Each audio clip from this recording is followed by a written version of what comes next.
Virginia is thinking about privatizing one of their mental health facilities. It's ironically known as the Virginia Center for Behavioral Rehabilitation, and they house 300 sexual predators in their facility. Now, the reason why this facility is making news today is because they're thinking of privatizing it. And right now, Geo Group and also Liberty Healthcare Group are in a bit of a battle to take over the facility. This is disastrous for a number of different reasons. Several states in the U.S., including Virginia, have something known as civil commitment. And civil commitment basically means that if a sexual offender is in prison and serves his or her term, but the state still deems that individual a violent sexual predator, they can remain in the facility indefinitely.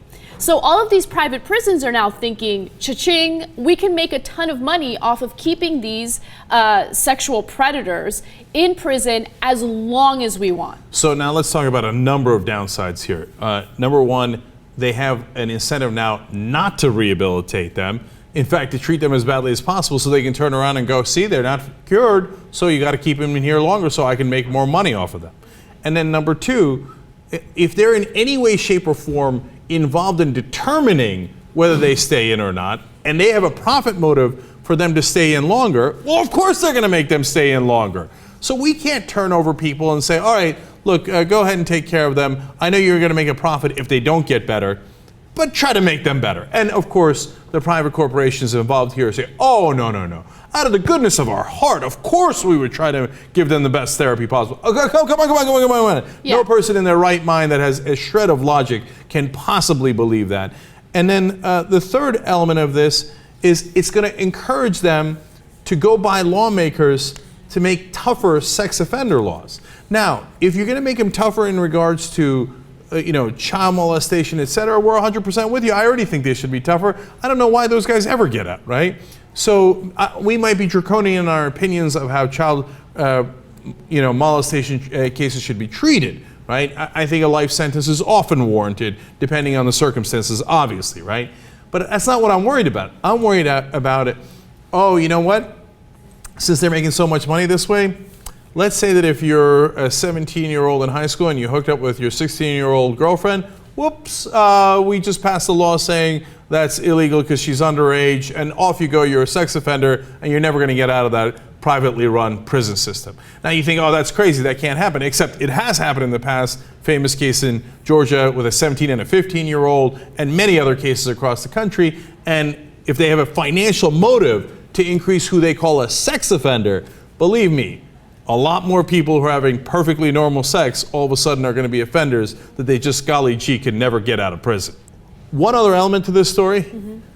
So how are they getting this as a possibility when it turns out that they didn't even have legislative hearings on this and that the public hasn't really been made aware until this news story broke?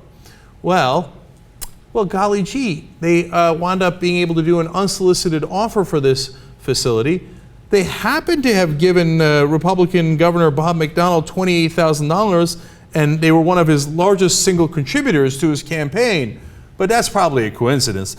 And GEO Care, which is that specific unit of GEO that does this kind of imprisonment, spent more than $13,000 lobbying specifically on related to the sex offender facility over the past 2 years. Now, to me, I'm always shocked at how cheap our politicians are and how easily they can be bought with such little money. But still, $28,000 apparently is one of the largest contributions Bob McDonnell got to his campaign.